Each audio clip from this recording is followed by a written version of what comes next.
वर्णानामर्थसङ्गानां रसानां छन्दसामपि मङ्गलानां च कर्तारो वन्दे वाणी विनायको नारायणं नमस्कृत्य नरं चैव नरोत्तमम् देवीं सरस्वतीं व्यासं ततो जयमुदीरयेत्। गुरुर्ब्रह्मा गुरुर्विष्णु गुरुर्देवो महेश्वर गुरुर्साक्षात् परब्रह्म तस्मै श्री गुरुवे नमः। बोलिए सियावर रामचंद्र भगवान की जय, राधावर कृष्ण कन्हैया लाल भगवान की जय, उमा महेश्वर भगवान की जय, गायत्री ब्रह्मदेव भगवान की जय, सद्गुरुदेव भगवान की जय, माता पिता गुरुदेव की जय, समस्त संतगण भगवान की जय, समस्त भक्तगण भगवान की जय। ओम नमः पार्वती पतये हर हर महादेव।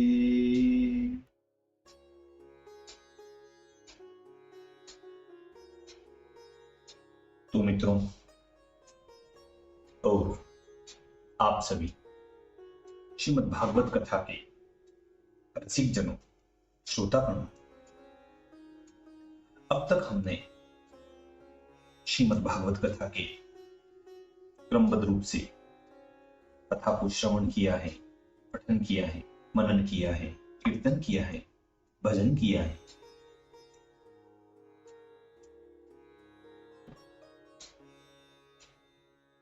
तो अब हम श्रीमद् भागवत कथा के पंचम स्कंद के तृतीय तीसरे अध्याय की ओर कथा को अग्रसर करते हैं। आप सभी श्रेष्ठ श्रोतागण, रसिक जन श्रीमद् भागवत कथा का श्री भगवान राधा वल्लभ कृष्ण कन्हैया लाल की श्री चरणों में दृढ़ भक्ति रखते हुए कथा का श्रवण करें, पठन करें, कीर्तन करें। बोलिए श्री कृष्ण कन्हैया लाल भगवान की जय।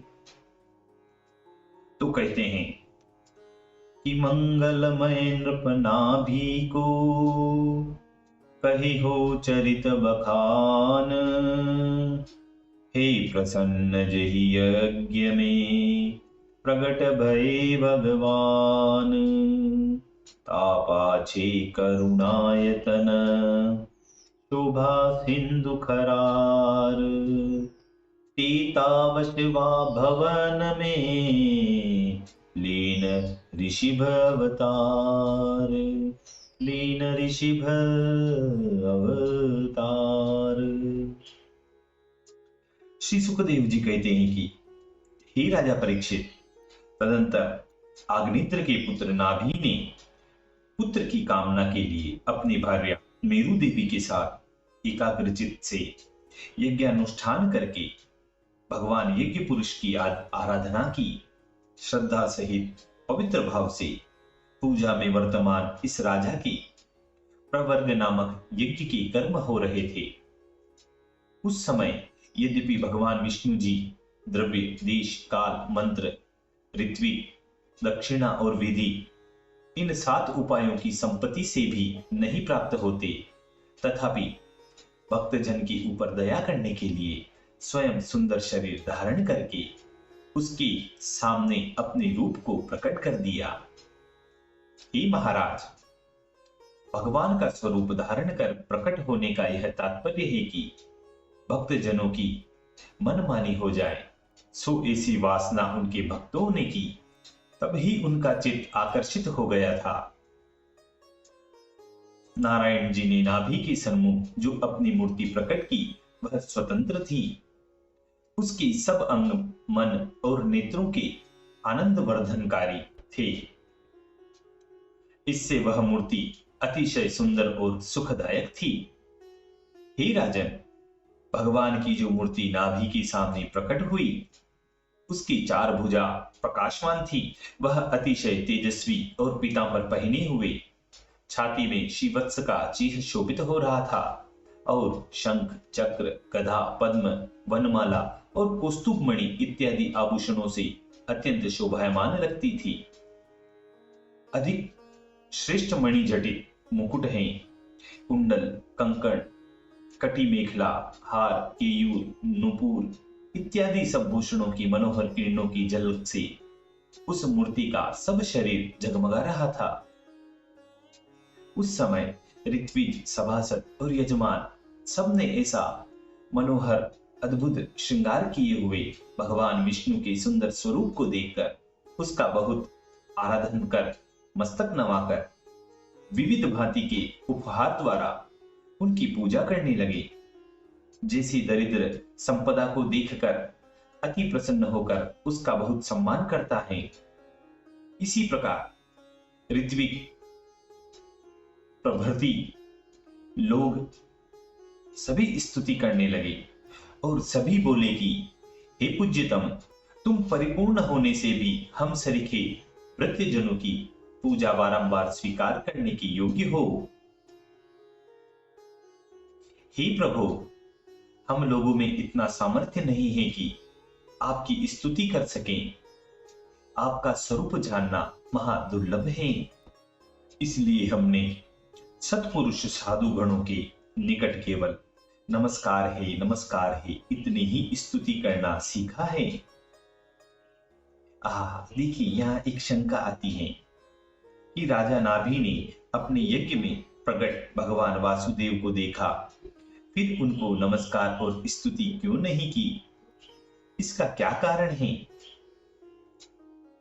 और जो यज्ञ में यज्ञेश्वर मुनीश्वर थे, उन्होंने भगवान को अनेक अनेक प्रकार की नमस्कार और स्तुति की और राजा नाभि दूसरे मनुष्य के समान सन्मुख खड़े रहे, जिसे कुछ यज्ञ से इनका संबंध ही नहीं हो। यह बड़ी भारी शंका होती है। तो इस शंका के उत्तर में कहते हैं कि राजा नाभि अपने यज्ञ में भगवान को देखकर स्त्री सहित अपने नेत्रों में जल भर लाए और भगवान के दर्शन करके ध्यान में मग्न हो गए। जब राजा नाभि स्त्री समेत बोले नहीं और बोल नहीं सके तो पृथ्वी पर गिर पड़े, प्रेम से वशीभूत हो शरीर की रोमांच हो आया।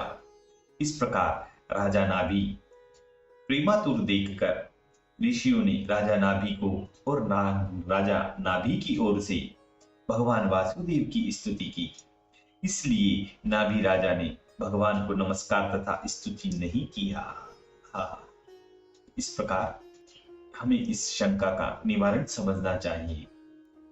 तो कथा में आगे कहते हैं कि हे भगवान, प्रकृति पुरुष से परे जो ईश्वर हैं, उनकी जो जो नाम और रूप आकार लोग कल्पना किया करते हैं, वे सब कभी भी आपको स्पर्श नहीं कर सकते। इसलिए उन सब कल्पित नाम रूप आकार के द्वारा कौन पुरुष आपका स्वरूप निरूपण करने में समर्थ हो सकता है? इस मनुष्य की बुद्धि प्रकृति के गुण से प्रपंच में ही आसक्त रहने से स्वयं अपने ऊपर भी उसका अधिकार नहीं। आपके जो सब शिवतम और श्रेष्ठ गुण अपने जनों के अनंत पापों का नाश करते हैं, उन उत्तम गुण गणों के एक देश का अवश्य वर्णन कर सकता है। इसके सिवाय इस मनुष्य को और किसी प्रकार की क्षमता नहीं है। अर्थात ऐसे मनुष्य केवल आपके गुण गणों का वर्णन करने में ही समर्थ हैं। हे परमेश्वर, परिजन गण अनुराग के वश होकर गदगद वचन द्वारा जो आपकी स्तुति किया करते हैं और जल, तुलसी दल, पत्र, दुर्वा तथा पवित्र पल्लव से आपकी सेवा किया करते हैं, तो आप उससे भी प्रसन्न हो जाते हैं। बिना प्रीति हम अनेक अंगों से परिपूर्ण जो यह यज्ञ करते हैं, इससे आपका कोई प्रयोजन नहीं दृष्टि आता। हे नाथ, आप सदा स्वतंत्र साक्षात स्वयं ही प्रकट हुए हो, संपूर्ण पराक्रम के स्वरूप भूत अर्थात परमानंद ब्रह्म स्वरूप हो, परंतु हम कामना वाले भक्तों के निमित्त केवल आपकी उपासना मात्र बन सकती हैं। हे प्रभु, मूर्ख पुरुष स्वयं आपकी श्रेष्ठता को नहीं जानते, उनके निकट परातरयथ गुण वाली पुराण के द्वारा अपवर्ग मोक्ष नाम अपनी महिमा तथा उनकी अभिलाषा सिद्ध करने के लिए आप पूजित न होकर भी और दूसरे सापेक्ष व्यक्तियों के समान दिखाई पड़ते हो, इसलिए हमारी पूजा से आपका कोई उपकार नहीं होगा। यह हमारे ही उपयोगी होकर आपने अपना दास जानकर हमको दर्शन दिया है। हे पूज्यतम, यद्यपि आप वर देने के लिए प्रकट हुए हैं, तथापि हमारे राजा के इस यज्ञ में जबकि वरदाता आप अपने भक्तजनों के अर्थात हम लोगों के दृष्टिगोचर हुए, तब तो बस यही हमारा वर हो गया। अब हम और क्या वर मांगे। हे भगवान, आपका दर्शन अति दुर्लभ है। जिन सब आत्माराम मुनि लोगों का वैराग्य द्वारा तिष्णीभूत ज्ञान रूप अग्नि में अनंत मल जलकर भस्म हो गया है, उन लोगों के लिए भी केवल आपका गुणगण परम मंगलदायी होता है। इससे भी सदा ही आपके गुण समूहों की स्तुति किया करते हैं। हे प्रभु, यद्यपि आपके दर्शन से ही हम लोग कृतार्थ हो गए, तथापि एक वर मांगते हैं कि भूख लगने, गिरने, जम्बाई लेने, अंगड़ाई और दुर्वस्था के समय, जबकि हम आपको स्मरण करने में असमर्थ हों, उस काल में और ज्वर व मृत्यु के समय में भी आपका गुण सहित नाम हमारी वाणी से निरंतर निकलता रहे। हे भगवान, आपके सब नामों के प्रभाव का हम क्या वर्णन करें, जिसके उच्चारण करते ही सब कलिमल विध्वंस हो जाते हैं। कली काल में हरि नाम के समान और कोई मोक्ष का उत्तम उपाय नहीं है। इसलिए यहाँ एक श्लोक कहा गया है, हरे नामरमेव नामेव नामेव मम जीवनम कलो नास्तएव नास्तएव नास्तएव गतिरन्यथा। तो हे देव, हमारी और भी प्रार्थना है कि आप स्वर्ग और अपवर्ग के स्वामी हैं। आपके निकट पुत्र का चाहने वाला यह राजर्षि आपके समान पुत्र की इच्छा करता है। जैसे कोई मनुष्य धनवान से धान्य के ऊपर का छिलका मांगे, ऐसे इस लोक के फल आप समान पुत्र की प्रार्थना करता है, क्योंकि वह संतान होने को ही पुरुषार्थ करके समझता है। इस कारण आपसे यह प्रार्थना की है। हे नाथ, दूसरे राजर्षि की यह प्रार्थना कुछ असंगत भी नहीं है, क्योंकि आपकी माया अजय है, उसकी पदवी कोई नहीं जान सकता। उस आपकी अपराजित माया से किसी की बुद्धि पराजित नहीं होती, और महापुरुषों के चरणों की उपासना नहीं करने से किसी की बुद्धि विषय रूप विषय के वेग से नहीं गिर जाती है। हे अनेक कार्य करने वाले नाथ, हमने अति लघु कार्य के लिए यहाँ आपको बुलाया। यह हम लोग बड़े मूर्ख हैं, कुछ नहीं जानते, पुत्र को ही परम पुरुषार्थ मानते हैं।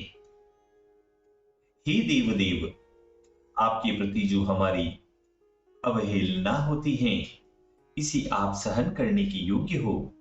हे नाथ, आप सबको ही एक सा समझते हैं, इससे हम यदि कुछ विरुद्ध बर्ताव भी करें तो भी उससे आपको असंतुष्ट नहीं होना चाहिए। श्री सुखदेव जी कहते हैं कि हे राजा परीक्षित, आग्निद्रसुत नाभि राजा की ऋत्विज जनों ने इस प्रकार गदमय वाणी से श्री भगवान की स्तुति की। उसके पीछे जम्बूद्वीपापति इस नाभि राजा ने जिस सब मनुष्यों को वंदना करने के लिए नियत किया था, जब वे सब लोग भगवान के चरणारविंदों के वंदन करने में नियुक्त हुए, तब भगवान वासुदेव दया प्रकट करके यह वचन बोले कि भगवान कहते हैं कि हे ऋषिगणों, आप लोगों के वचन कभी व्यर्थ नहीं होते, परंतु आपने हमसे बड़ा कठिन वर मांग लिया कि उस राजा के हमारे समान पुत्र हो। यह आपकी प्रार्थना सरल नहीं है, बड़ी कठिन है, क्योंकि हमारा जैसा दूसरा कोई है ही नहीं। अपने समान हम ही हैं, तो फिर इस राजा के किस प्रकार हम समान पुत्र हो सकता है? हम किस प्रकार से यह तुम्हारी प्रार्थना परिपूर्ण कर सकते हैं? और तुमने यह जो वर मांगा है, कुछ भी हो, ब्राह्मणों का वचन मिथ्या होना उचित नहीं है, क्योंकि सब ब्राह्मणगण देवता के तुल्य हैं और ब्राह्मण कुल हमारा मुख है, ऐसा वेद में कहा है। इसलिए हमारे समान दूसरा कोई न होने से हमको ही नाभि के पुत्र होकर अवतार लेना पड़ेगा। श्री सुखदेव जी कहते हैं कि हे राजन, हे परीक्षित, श्री भगवान की यह वार्ता नाभि की स्त्री मेरु देवी सुन रही थी और राजा नाभि भी उस समय वहां खड़े थे। इसलिए श्री भगवान ने ऋत्विजों से जो बात कही वह राजा ने भी सुनी। इसी आज्ञा नाभि को कर भगवान वासुदेव वहां से अंतर्ध्यान हो गए। इतनी कथा कहकर श्री सुखदेव जी कहते हैं कि हे विष्णुदत्त परीक्षित, जब महर्षि लोगों ने यज्ञ में इस प्रकार से प्रश्न किया, तब भगवान विष्णु जी राजा नाभि की प्रिय करने की इच्छा करते हुए इसके पीछे नग्न तपस्वी, ज्ञानी तथा निविष्ट ब्रह्मचारियों को उपदेश देने के लिए राजा नाभि के अंतःपुर में उनकी रानी मेरु देवी के गर्भ में शुक्ल शरीर धारण कर श्री ऋषभ देव जी ने अवतार लिया। तो देखिए यहाँ एक भजन भी आता है कि जन्म लियो ऋषदेव महाराज, जन्म लियो ऋषभ देव महाराज, परम अनूप स्वरूप मनोहर, सब छवि रही विराज, जगतारण संकट निवारण, साधारण जन के काज, प्रगटे ऋषभ देव आनंद निधि, देवन के सिर ताज, दियो पूर्ण उपदेश देश, देशांतर में सुख साज, थाम लियो जटपट दो करते, उड़त भक्त जहाज, घर घर आनंद छयो जगत में, ताप ताप गयो भाज,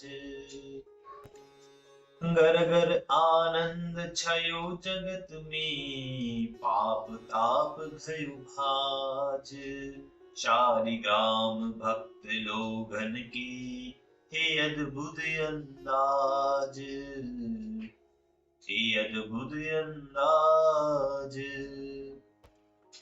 इसी मधुर संवाद के साथ